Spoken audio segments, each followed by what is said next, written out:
పెట్టి తుపాకీ తోటాలకు బలైనటువంటి హిందూ సమాజం ఈరోజు మా దేవాలయాలకు విముక్తిని ప్రసాదించండి అని కోరుకునే స్థితి 77 సంవత్సరాల పరిపాలనలో భారతదేశంలో చూస్తున్నాం.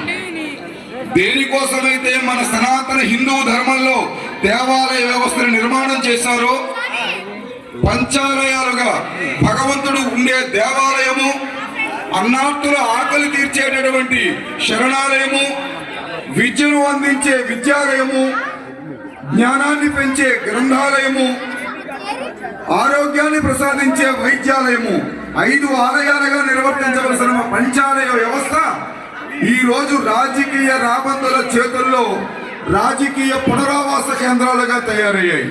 ఇది ఒక రాష్ట్రంలో కాదు, యావత్ భారతదేశంలో ఉన్న సమస్య.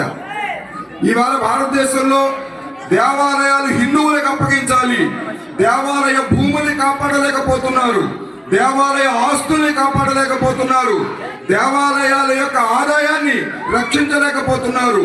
దేవాలయాల్ని ఒక సంస్కార కేంద్రంగా, శ్రద్ధా కేంద్రంగా, ధార్మిక కేంద్రంగా చూడకుండా దాన్ని ఒక సెక్యులర్ కేంద్రంగా, ఒక వ్యాపార కేంద్రంగా చూసే పరిస్థితి దేశంలో దాపరించింది.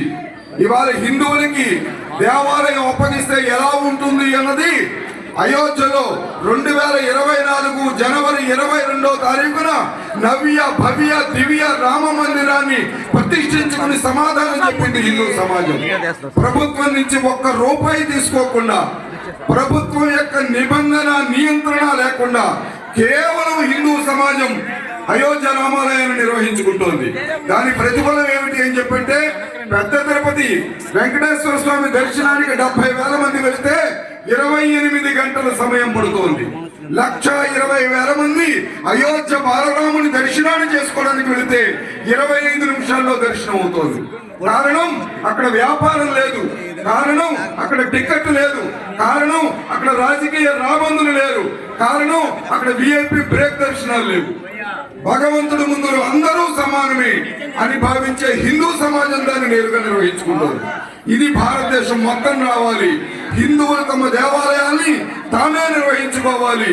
చర్చిలకు లేని ప్రతిబంధం, మసీదులకు లేని ప్రతిబంధం కేవలం హిందూ దేవాలయాల మీద చూపించకూడదు. కాబట్టి ఈ యొక్క ఉద్యమం భారతదేశం మొత్తానికి జరుగుతోంది.